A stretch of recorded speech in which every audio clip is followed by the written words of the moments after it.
Childhood and Early Steps. Introduction: The Boy Who Looked to the Stars. Every great empire starts with a story. But before there was Amazon, before billions of packages crossed the globe, before the rockets of Blue Origin ever touched the sky, there was a boy. A boy who spent his nights gazing at the stars, dreaming not of money, but of exploration. That boy was Jeff Bezos. And yet, his path to becoming the richest man on Earth was far from smooth. It was littered with risks, failures, ridicule, and moments when everything could have collapsed. To understand Bezos, you have to go back to the beginning, back to Albuquerque, New Mexico, 1964. Chapter 1. Childhood. A boy obsessed with invention. Jeffrey Preston Bezos was born to a teenage mother, Jacqueline Geese, and his biological father, Ted Jorgensen. The marriage quickly fell apart, and for years Jeff had little to no connection with his father. His mother remarried Miguel Mike Bezos, a Cuban immigrant who came to the United States alone at 16, unable to speak English. Mike adopted Jeff and gave him his name. Growing up, Jeff showed signs of a restless, curious mind. While other children played with toys, Jeff dismantled them to see how they worked. At the age of 10, he turned his parents' garage into a laboratory. He installed electrical wiring around his house, rigged up contraptions, and constantly tinkered with science kits.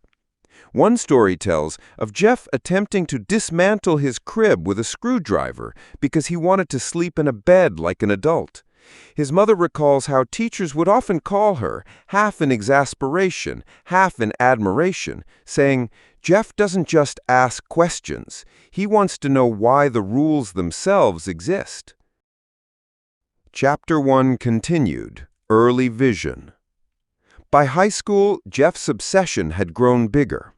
He delivered a valedictorian speech where he outlined his dream of humanity colonizing space. He declared that Earth should become a place for living, while heavy industry should be moved to space. Remember, this was the early 1980s. Most of his peers were thinking about college parties or first jobs. Bezos was already envisioning interplanetary civilization. But for all his intellect, life was not a straight line upward. Money was tight at home. Jeff worked at McDonald's during the summer, learning what it meant to work under pressure and deal with demanding customers. He later said that flipping burgers was not glamorous, but it taught him discipline and humility. Seeds of his philosophy. From childhood, several key themes were already clear in Jeff's character. 1. Insatiable curiosity. He had a deep desire to understand, not just accept. 2. Discomfort with comfort.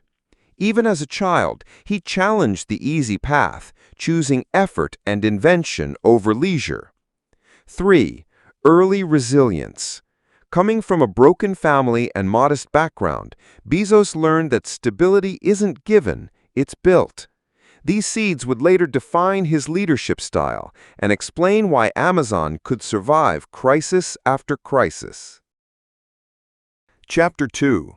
Building Amazon in the Fire of the Dot-Com Era. 1994. The Leap from Wall Street to the Garage. Jeff Bezos was not supposed to be an entrepreneur. By 1994, he was a successful vice president at a Wall Street hedge fund, earning more than most people could dream of. But one statistic changed everything. Internet usage was growing by 2,300% a year. Bezos wrote what he called his regret minimization framework. He asked himself, "When I'm 80, will I regret leaving a comfortable job to try something bold?" The answer was yes. He would regret not trying. And so he quit.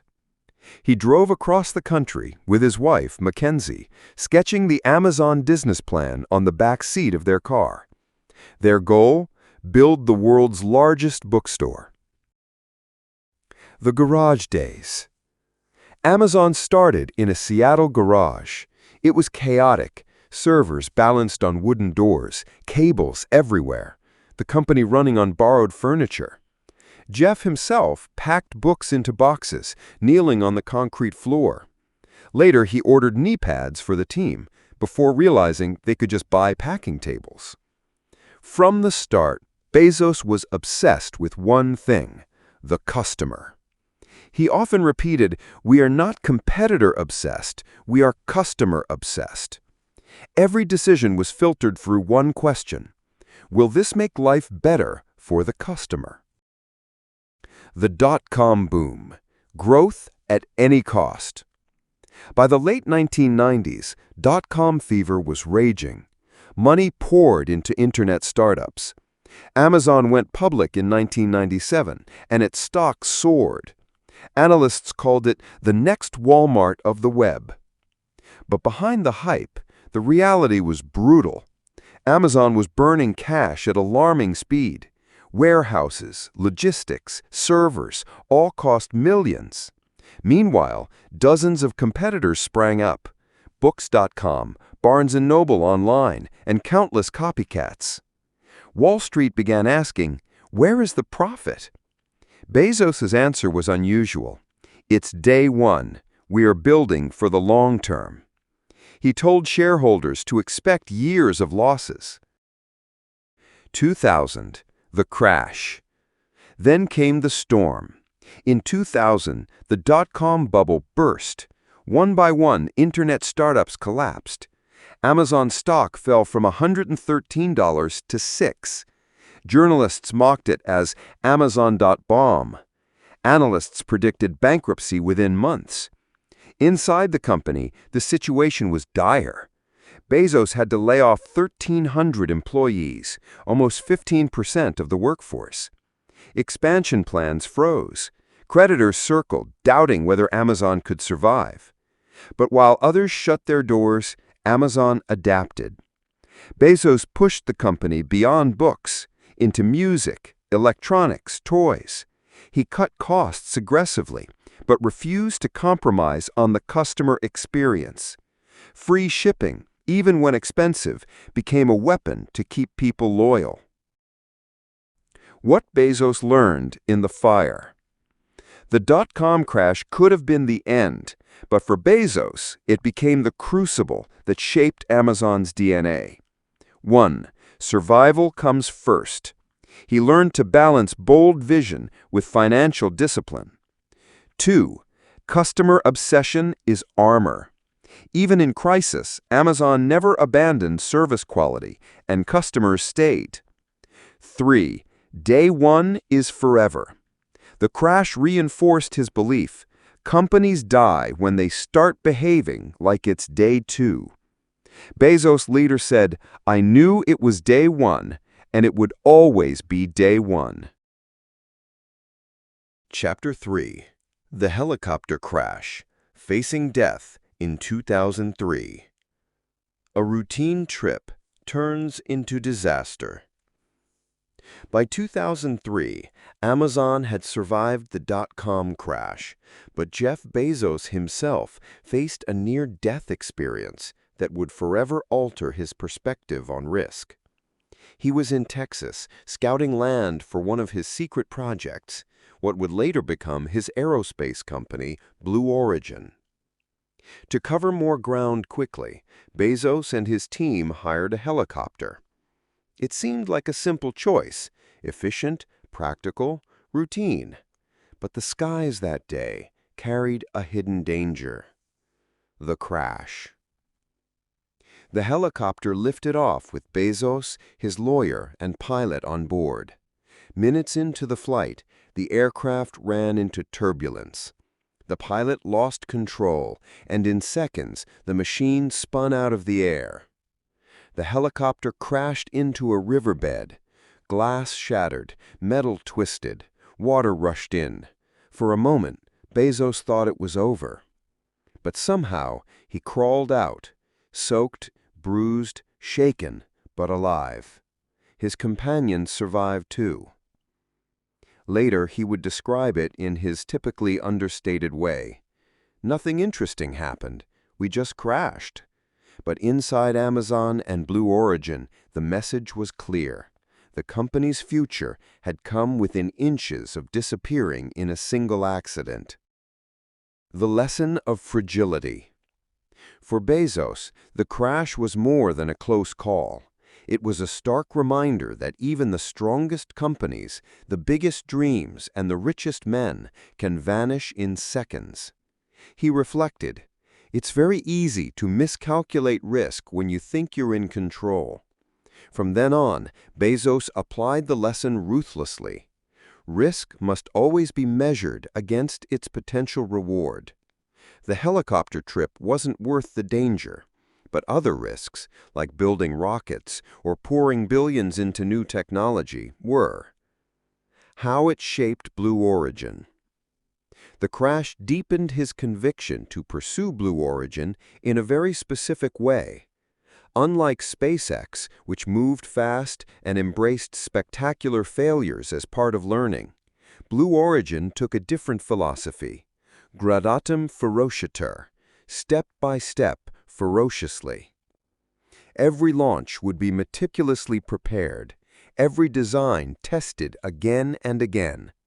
Bezos had stared death in the face, and he knew he wanted to build a space company that valued survival as much as ambition. The broader lesson.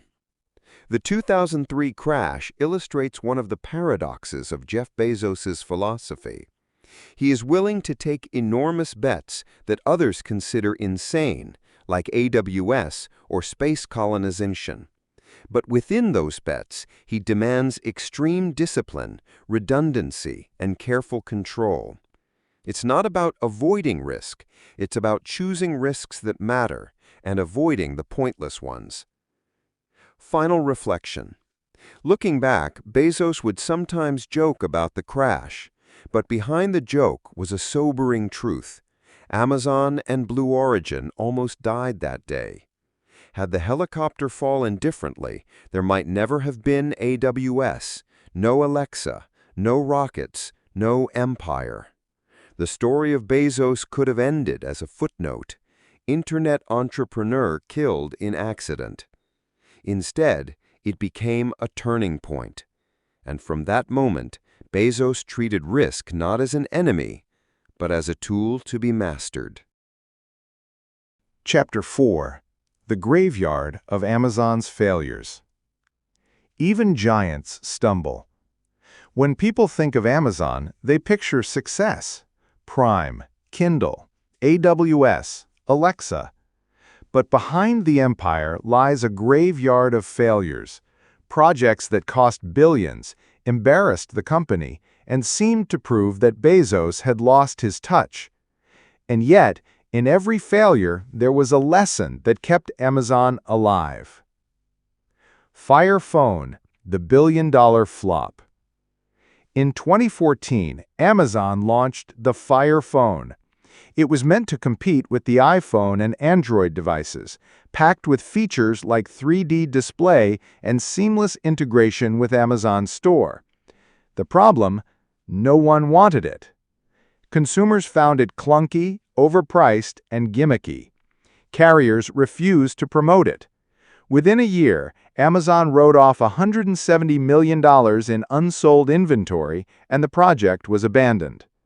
For most companies, this would have been a disaster. For Bezos, it was tuition. He later said, "If you're going to take bold bets, they will sometimes fail. That's the cost of innovation." The failure of Fire Phone directly led to the birth of Alexa and Echo, products that defined Amazon's presence in the smart home market. Without the crash, there would have been no reinvention. Quidsy, the acquisition that died. In 2010, Amazon bought Quidsy, the parent company of Diapers.com, for $545 million. At the time, it was Amazon's fiercest competitor in the baby product space. But integration went poorly. Amazon couldn't make Quidsy profitable, and in 2017, it shut the company down. Thousands of employees were affected. The lesson? Not every acquisition strengthens the empire. Some are just expensive detours. Amazon Spark, the failed social network. In 2017, Amazon tried to build its own Instagram-like platform called Spark. The idea was to let customers share lifestyle photos and link directly to Amazon products. But Spark never caught on. People didn't want to use Amazon as a social network. They wanted it as a store. Within 2 years, Spark was quietly shut down. This showed that even a company with millions of daily users can't simply will itself into new markets. Trust and culture matter. Endless other experiments. The graveyard goes on. Amazon Destinations, failed travel booking service. Amazon Auctions, crushed by eBay. Amazon Askville, a Q&A site that never competed with Quora. Amazon Restaurants, food delivery, killed by Uber Eats and DoorDash. Each of these cost millions. Each ended in silence. Why Bezos embraced failure? Bezos framed failure differently than most leaders. To him, big failures equaled proof of bold bets. If you only succeed, it means you're not aiming high enough. Failure is data. Each flop gave Amazon knowledge about what customers don't want, and sometimes pointed to what they do want. Failure is survivable if you manage risk. Bezos never bet the company on Fire Phone or Spark. He ring-fenced the losses. He once said, "If you double the number of experiments you do per year, you're going to double your inventiveness." Final reflection. The graveyard of Amazon is vast, but it's also fertile soil. From the ashes of Fire Phone came Alexa. From the collapse of auctions came the marketplace model. From the failure of Spark came lessons about community and trust. For Bezos, failure was not the opposite of success. It was part of it. Chapter 5. AWS, The Bet on the Invisible. From bookseller to infrastructure builder. By the early 2000s, Amazon had survived the dot-com crash, but profits were razor-thin. Investors still mocked Bezos. It's just a bookstore that sells cheap electronics. But inside Amazon, engineers were hitting a wall. Every new project, whether selling DVDs, music, or toys, required the same repetitive infrastructure: databases, storage, servers, payment systems. Each team was reinventing the wheel, wasting time and energy. Bezos saw the bottleneck. His question was simple: what if we built these core systems once and rented them to everyone? An idea that made no sense at first. In the early 2000s, the concept of cloud computing was virtually unknown. Companies hosted their own servers in physical rooms with blinking lights and noisy fans. To suggest that businesses would one day rent computing power over the internet sounded absurd. Even inside Amazon, many executives thought Bezos was distracted. Investors were horrified. Why pour money into data centers when you're not even profitable? But Bezos insisted. He believed the real future of Amazon was not just selling goods, but building the infrastructure of the internet itself. 2006. The birth of AWS. In 2006, Amazon quietly launched Amazon Web Services, AWS, with just 2 products. S3, a storage service where businesses could save files without buying hard drives, and EC2, virtual servers that could be rented by the hour. At first, only startups cared. For a small team with no money for hardware, AWS was a miracle. They could launch a website, scale it, and pay only for what they used. Slowly, larger companies noticed. Then giants like Netflix, Airbnb, and Dropbox moved their operations to AWS. Suddenly, Amazon was not just an online retailer. It was the backbone of the digital world. The struggles and skepticism. The early years were brutal. Trust issues. Why would any serious bank or government trust Amazon with their data? Technical failures. Outages and bugs made headlines and skeptics laughed. See, it's not reliable. And financial bleeding. Building global data centers costs billions with no guarantee of profit.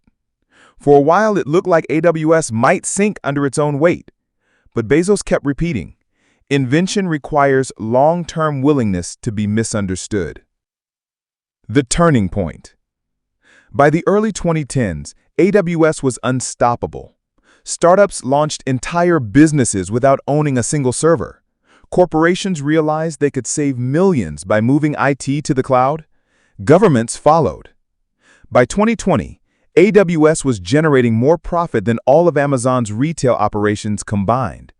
The bookstore had become a global utility provider, like electricity, but for computing.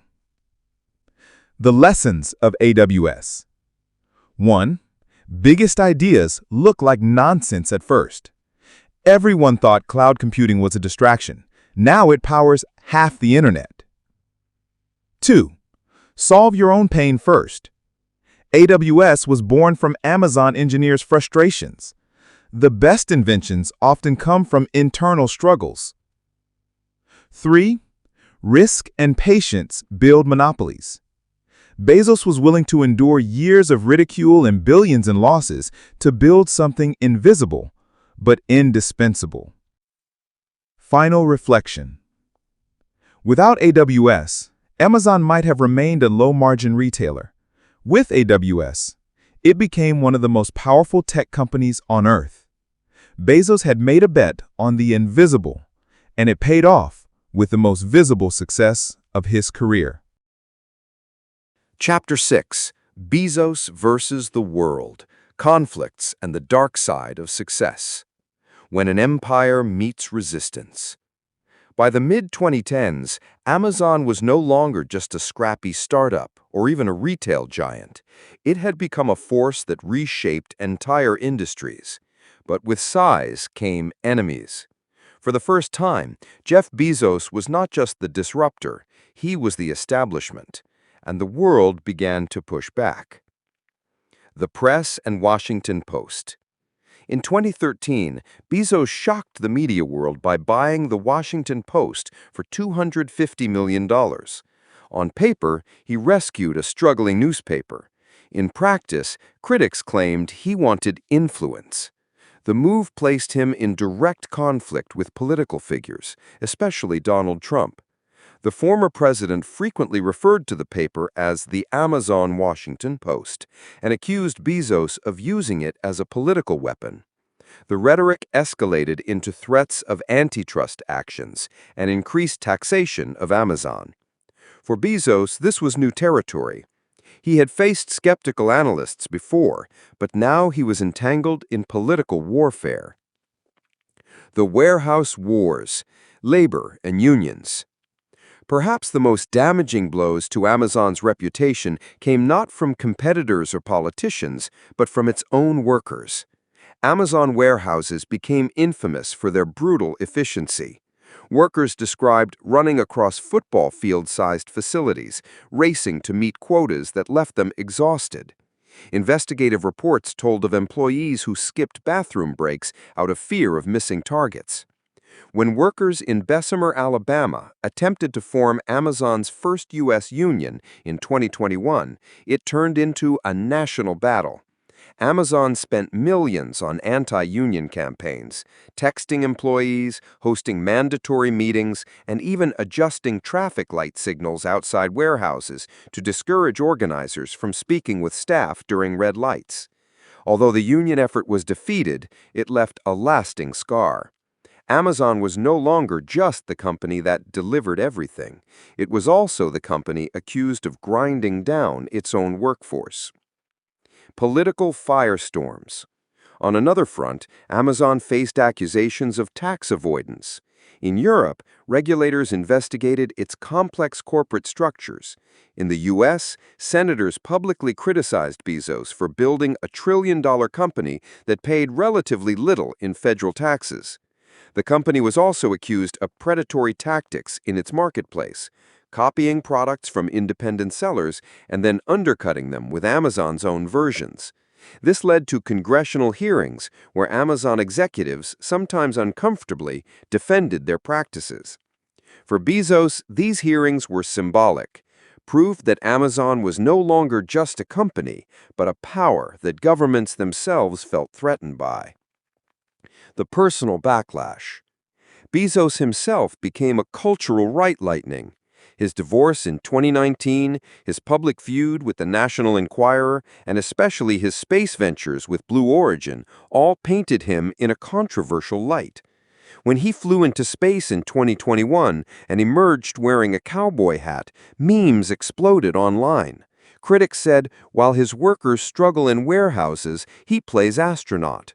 The contrast between Amazon's warehouse stories and Bezos's joyrides into space sharpened public anger. Lessons from the pushback. From these conflicts, several truths about Bezos's empire emerged. 1. Scale invites scrutiny. Success turns innovators into targets. 2. Efficiency has a human cost. The very systems that made Amazon unstoppable also made it infamous. 3. Reputation is fragile. Years of innovation can be overshadowed by a single narrative of greed or exploitation. Final reflection. The battles with the press, the unions, and politicians did not destroy Amazon, but they altered how the world sees Jeff Bezos. To some, he is still a genius who built the most customer-focused company on Earth. To others, he's the face of unchecked capitalism. For Bezos himself, these years forced a new awareness. Building is only half the story. Defending what you've built is just as brutal. Chapter 7. Legacy. Day One, Forever. What remains after the billionaire? When Jeff Bezos stepped down as CEO of Amazon in 2021, the world asked, what's his true legacy? Is it just a trillion-dollar empire, rockets to space, or something deeper, an idea that will outlive him? The answer, in many ways, lies in his philosophy of Day One. Amazon, the store that changed the world. Amazon is no longer just a bookstore. It's a global platform that reshaped shopping, logistics, and even how we think about convenience. Prime turned two-day shipping into an expectation. Kindle redefined reading. AWS became the invisible backbone of the Internet. Even if Amazon someday shrinks, its cultural impact will remain. It taught the world that customers come first and that technology can bend industries until they break. Blue Origin, the long road to space. Bezos' second empire, Blue Origin, has always been overshadowed by SpaceX. It moves slower, launches less, makes fewer headlines. But Bezos insists on its motto, gradatem ferociter, step by step, ferociously. For him, Blue Origin is not about showmanship. It's about building a sustainable path for millions to live and work in space. Whether or not he achieves that in his lifetime, the vision echoes his childhood dream, humanity expanding beyond Earth. The Day One philosophy. Bezos' greatest gift may not be Amazon or Blue Origin, but an idea. Never let it become Day Two. In his words, Day One is about customer obsession. Day One is about resisting bureaucracy and complacency. Day One is about long-term focus over short-term profits. Day Two, he warned, means stasis, decline, irrelevance, and death. This mindset became gospel not only inside Amazon, but across the business world. Leaders, entrepreneurs, even governments cite Day One as a reminder that greatness requires constant reinvention. But the Bezos legacy is not without shadows. He built the most customer-obsessed company, but often at the cost of exhausted warehouse workers. He preached long-term thinking, yet critics argue Amazon fueled a culture of instant gratification. He dreamed of colonizing space while Earth still struggles with inequality. Inequality his company is accused of deepening. Bezos is both visionary and controversial, admired and resented, a hero of innovation and a symbol of excess. The lesson for us: beyond wealth and power, what does his story teach us? That success is not the absence of failure, but the ability to keep moving through it. That risk, when chosen wisely, can change the world. That comfort is the true enemy of growth. Most of all, his story reminds us that the real empire is not a company, but a philosophy. Final reflection. When historians write about Bezos, they'll mention Amazon, AWS, Prime, Alexa, and rockets. But the thread tying them all together will be a simple belief: act as if it's always day one. Because in day one, you are hungry, you are restless, you are alive. And for Bezos, that is the only way to live.